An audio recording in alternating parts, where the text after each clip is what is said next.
퇴직 후 절대 자녀에게 이런 것들을 주지 마세요. 일부 퇴직 후 특히 70세 이후에는 절대 자녀에게 이런 것들을 주지 마세요. 현대 생활의 압박으로 가족 간의 유대가 종종 시험받는 시대에 김철수 씨의 이야기는 부모의 사랑과 기대에 대한 우리의 이해에 도전합니다.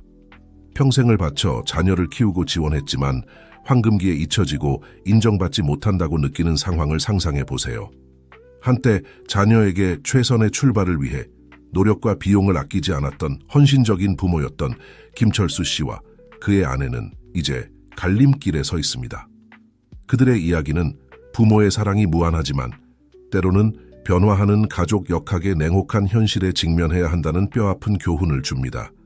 이 흥미진진한 이야기에 빠져들어 김철수 씨가 왜 퇴직 저축을 지키기로 선택하고 무조건적인 지원 대신 독립성을 우선하는지, 그리고 이것이 비슷한 감정적, 재정적 딜레마를 겪는 퇴직자들에게 어떤 의미인지 알아보세요. 하지만 예외도 있습니다. 우리 동네의 김철수 씨는 이렇지 않습니다. 그와 그의 아내는 한때 공무원으로 좋은 월급을 받고 많은 돈을 저축했습니다. 지금은 둘 다 퇴직했고 합친 퇴직연금이 500만 원이 넘습니다. 그럼에도 불구하고 퇴직 후 자녀들에게 단 한 푼도 주지 않았습니다. 이는 사람들을 의아하게 만듭니다. 다른 부모들은 자녀에게 돈을 주고 싶어 하는데 그들은 단호히 거부합니다. 그들은 무슨 생각을 하고 있을까요? 김철수 씨의 이야기를 들어보고 그 이유를 이해해 봅시다. 김철수 씨는 말합니다. 올해 72세입니다. 12년 전에 퇴직했고 제 아내는 저보다 5살 어립니다. 그녀도 10년 넘게 퇴직했습니다. 우리 둘 다 국영기업에서 일했기 때문에 월 연금을 합치면 500만 원이 넘습니다. 이런 퇴직 자금으로 우리는 편안하게 살고 있습니다. 원하는 것을 즐기고 마껏 여행도 다닙니다. 우리는 자신을 위해 돈을 아끼지 않습니다. 반평생 열심히 일한 후 퇴직은 인생을 즐길 시간입니다. 우리의 편안한 상황에도 불구하고 우리는 자녀들에게 단 한 푼도 쓰지 않았습니다. 어떤 이들은 이렇게 높은 연금으로 매달 자녀들을 지원할 돈이 남지 않겠냐고 물을 수 있습니다. 결국 젊은이들은 힘들고 부모는 그들을 도와야 한다고 생각할 수 있습니다. 하지만 제 아내와 저는 돈을 우리 자신을 위해 간직하는 것을 선호합니다. 그것이 가치가 떨어지더라도 자녀들에게 쓰는 것보다 낫다고 생각합니다. 그는 계속해서 말합니다.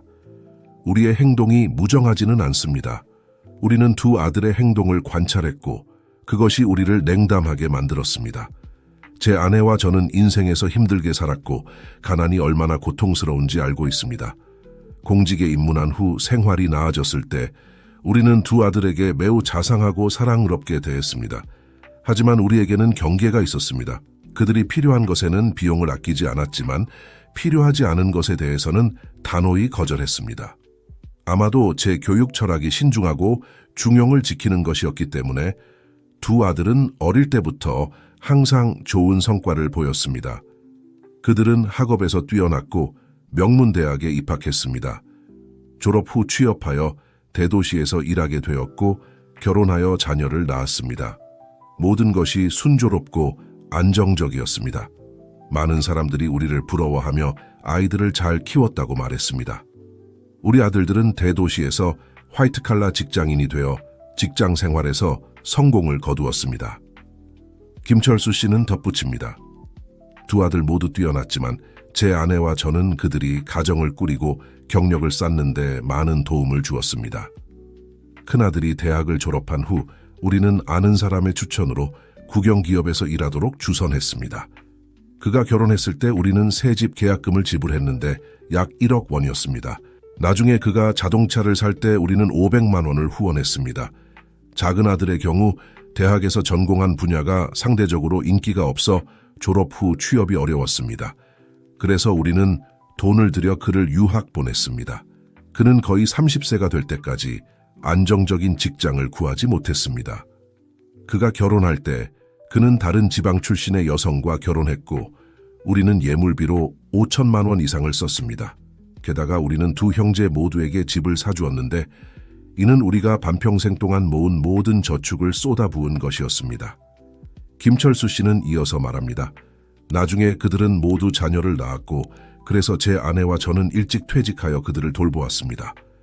제 아내는 50세에 퇴직하여 큰 손자를 돌보았고 저는 60세에 퇴직하여 막내 손녀를 돌보았습니다.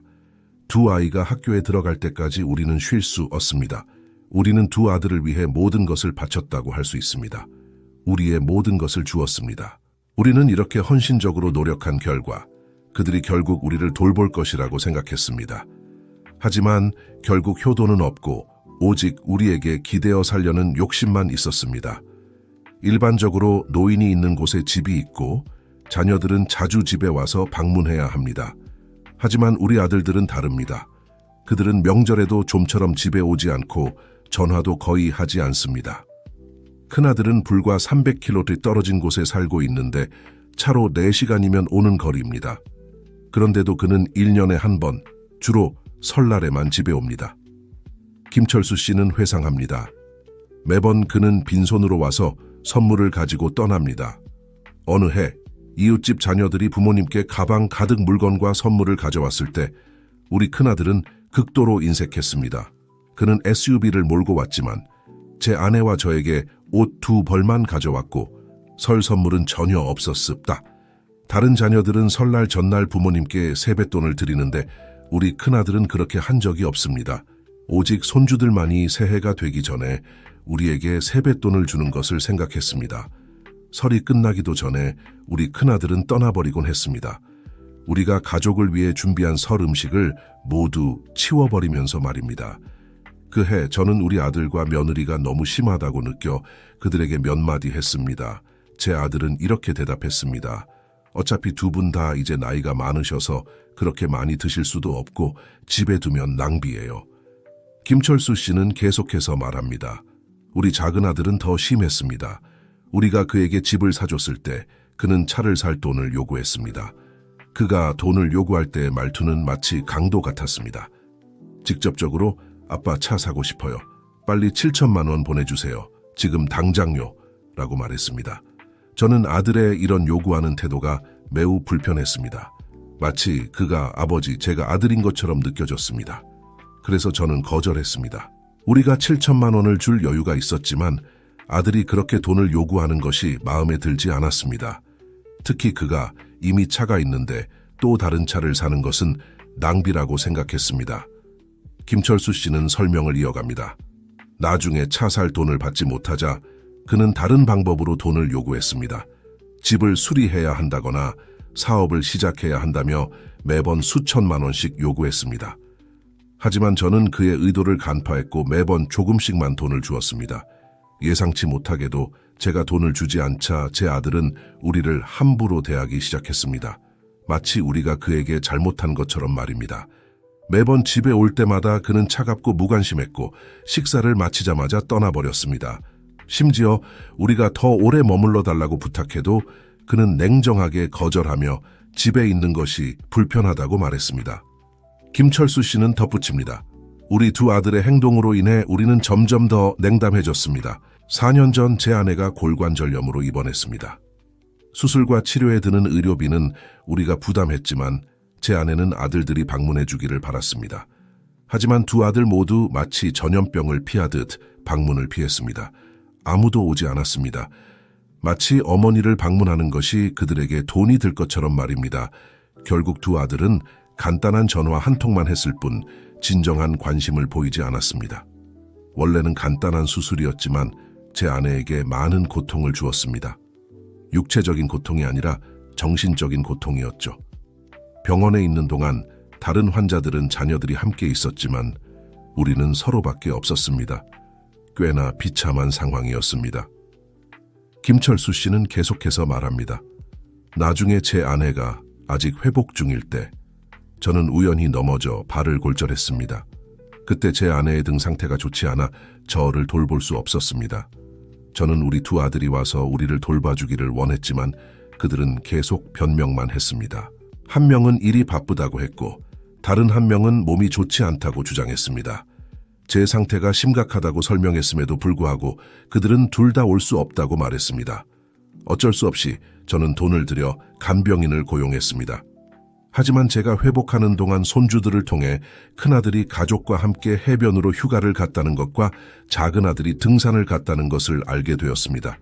이 모든 것을 알게 되니 육체적인 고통보다 더 가슴 아팠습니다.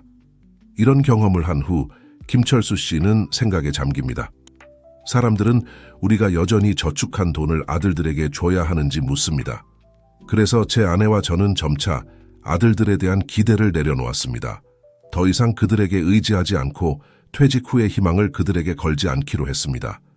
그들이 지금 우리를 이렇게 냉정하게 대하는데 우리가 스스로 돌볼 수 없게 되면 미래에는 더 심해질 것이기 때문입니다. 따라서 우리는 우리의 돈을 단단히 붙잡고 있기로 결정했습니다. 우리 아들들에게는 한 푼도 주지 않을 것입니다. 심지어 비상 상황에서도 말입니다.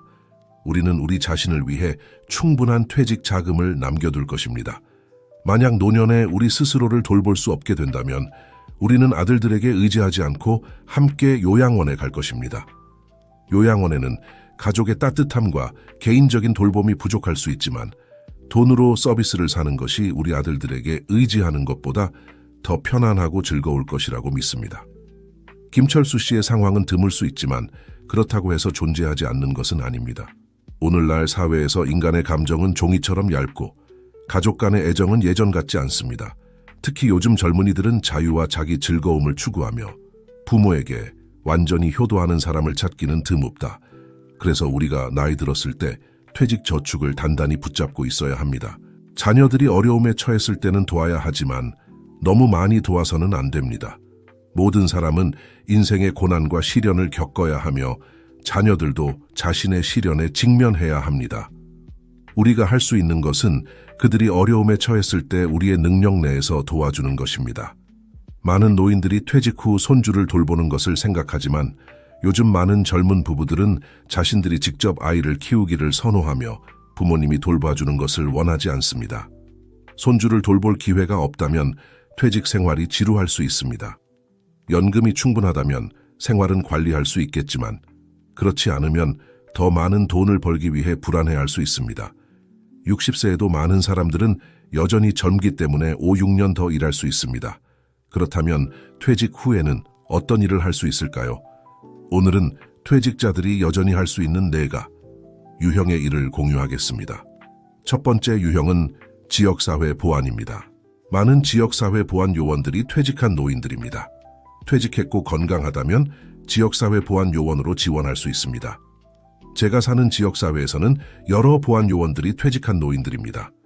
그들은 매일 보안 부스에 앉아 신문을 읽고 누군가 지나갈 때 버튼을 눌러 문을 열어줍니다. 이 일은 비교적 여유롭습니다.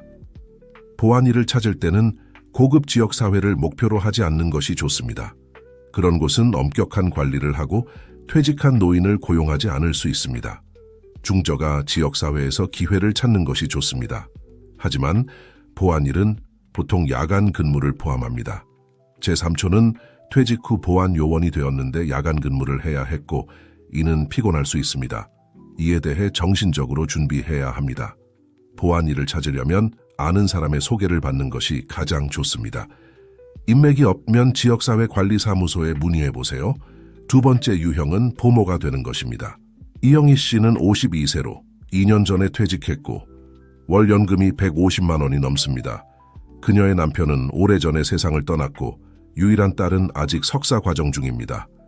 이영희 씨의 부모님은 건강하셔서 그녀는 슈퍼마켓에서 일하거나 가게를 지키는 등의 소소한 일을 하며 무의미하게 시간을 보내고 싶지 않았습니다.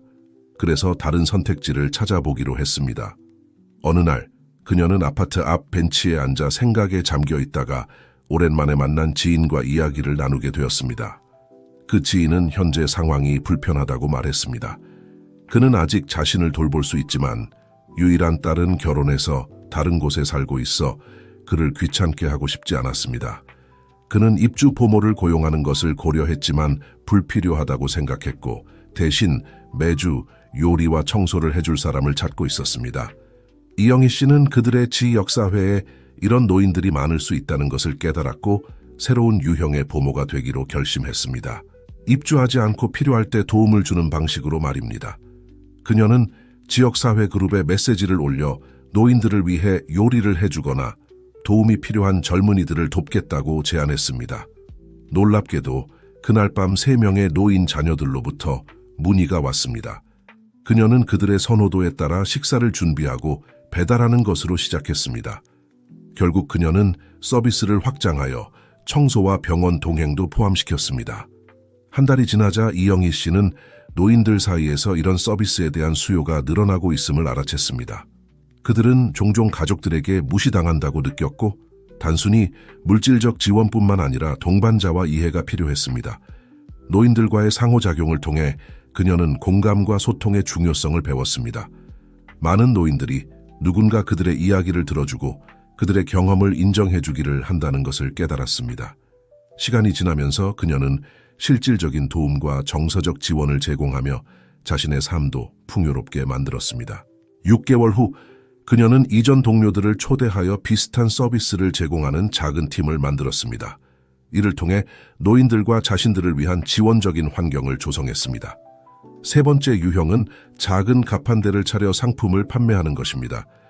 약간의 저축금이 있다면 작은 카트를 구입하여 슈퍼마켓이나 쇼핑몰 입구에서 과일이나 간식을 판매하는 가판대를 차릴 수 있습니다. 이는 자영업의 한 형태이지만 어느 정도 재정적 위험이 따릅니다. 자금이 제한적인 퇴직자에게는 권장되지 않습니다. 실패할 가능성이 있기 때문입니다. 하지만 독립성을 즐기고 여유 자금이 있는 사람들에게는 시도해 볼 만한 가치가 있을 수 있습니다. 정원이 있고 직접 채소를 기른다면 가판대에서 그 농산물을 팔 수도 있습니다. 네 번째 유형은 식당에서 설거지 담당으로 일하는 것입니다. 퇴직 후 여성들, 남성들처럼 보안 요원으로 일하기 어려울 수 있지만 식당에서 설거지를 하는 것을 고려해 볼 수 있습니다. 제이모는 퇴직 후 설거지 일자리를 찾았습니다. 그녀는 식당에서 점심과 저녁 시간에 일하고 나머지 시간은 쉽니다. 하지만 급여는 높지 않을 수 있습니다. 비슷한 직종으로는 호텔 청소 직원 자리가 있습니다. 퇴직 후 추가 수입이 필요하다면 일자리를 찾는 것이 가능합니다. 돈이 있으면 안정감을 느낄 수 있고 퇴직자에게 재정적 독립은 중요합니다. 하지만 강도가 낮은 일을 찾는 것이 중요합니다. 과도한 노동은 건강 문제로 이어질 수 있기 때문입니다. 퇴직은 삶을 즐기는 데 초점을 맞추어야 하며 돈을 버는 것은 부차적인 고려사항이어야 합니다.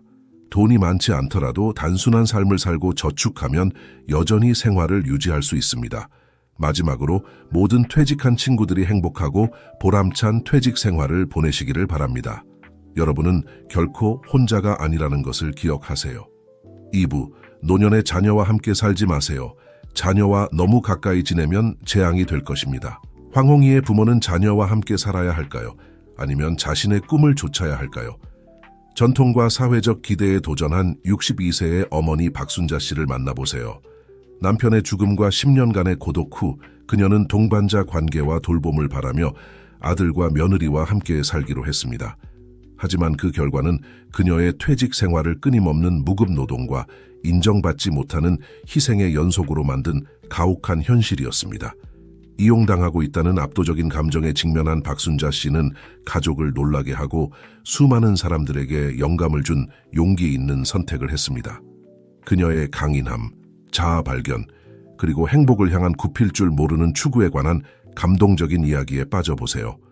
오늘은 노년의 부모가 자녀와 함께 살아야 하는지에 대한 문제를 여러분과 공유하고자 합니다.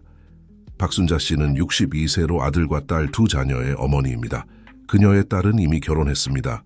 퇴직 후 박순자 씨는 처음에 아들과 며느리와 함께 살기로 했습니다. 하지만 퇴직 1년 후 그녀는 짐을 싸서 고향으로 돌아갔고 더 이상 아들 가족과 관여하지 않으며 그들과 함께 살기를 거부했습니다. 박순자 씨의 이야기를 들어보겠습니다. 제 남편은 10년 전에 세상을 떠났고 그 이후로 저는 혼자 살았습니다. 제가 60세가 되어 퇴직했을 때 제 아들은 제가 외롭지 않을까 걱정하여 그들과 함께 살자고 초대했습니다. 저는 그것이 효도의 표현이라고 생각해서 동의했습니다. 그래서 그의 집으로 이사했고 처음에는 며느리가 저를 잘 대해 주었습니다. 우리는 잘 지냈고 그녀는 자주 저에게 인사를 건네며 집안일을 너무 많이 하지 말라고 했습니다. 대신 춤을 추러 가거나 산책을 하거나 다른 아주머니들과 이야기를 나누라고 제안했습니다. 하지만 시간이 지나면서 며느리는 저에게 더 많은 집안일을 부탁하기 시작했습니다. 처음에는 소를 도와달라는 것으로 시작해서 요리로 이어졌고 결국에는 모든 집안일과 아이들을 돌보는 일까지 하게 되었습니다. 저는 제 아들이 제가 퇴직 후 삶을 즐기기를 원한다고 생각했지만 대신 저는 무급 가정부로 일하며 그들 가족을 위해 모든 것을 하고 있다는 것을 깨달았습니다. 퇴직 전에 저는 퇴직 후 어떻게 시간을 보낼지에 대한 계획이 있었습니다. 저는 광장에서 춤을 추고 작은 강아지를 키우고 채소를 기르며 고향에서 평화로운 삶을 즐기고 싶었습니다. 그리고 오랜 친구들과 차를 마시며 이야기를 나누고 싶었습니다.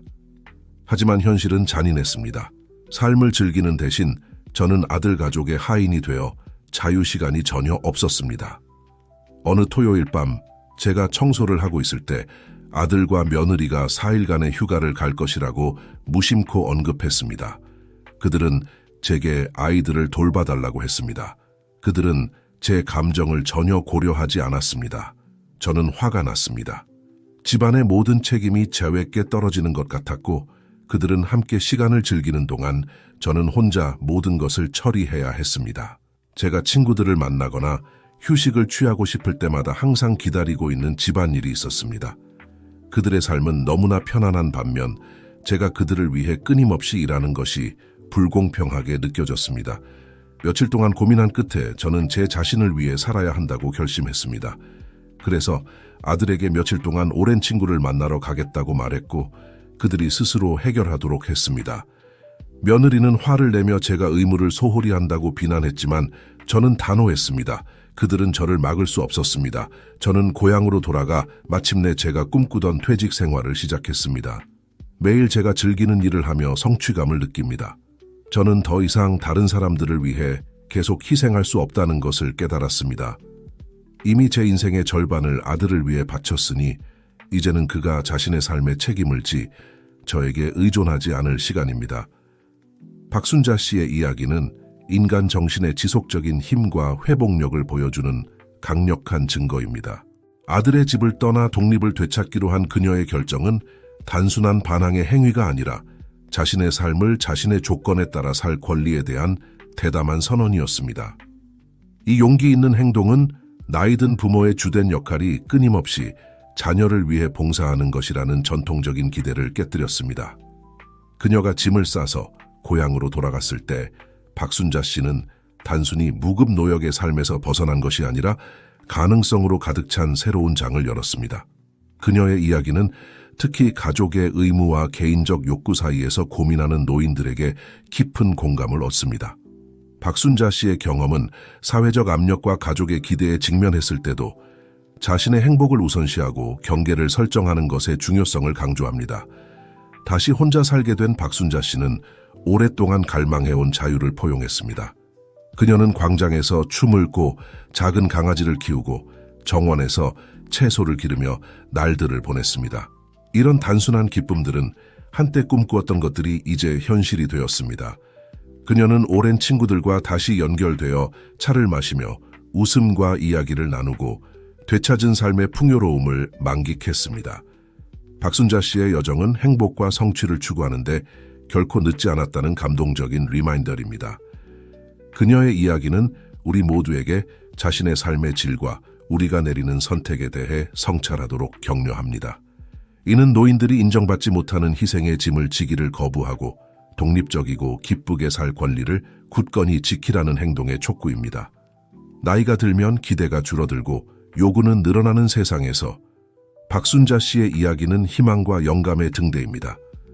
이는 우리에게 자존감과 개인의 행복이 가장 중요하며 나이에 관계없이 모든 개인이 기쁨과 목적, 존엄성으로 가득 찬 삶을 살 자격이 있다는 것을 상기시킵니다.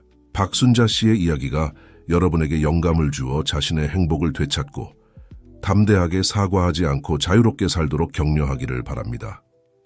이 이야기들이 영감을 주고 행동을 취하도록 동기를 부여한다면 댓글로 9를 남겨주세요. 그렇지 않다면 0을 남겨주세요. 여러분의 소중한 시간에 감사드립니다.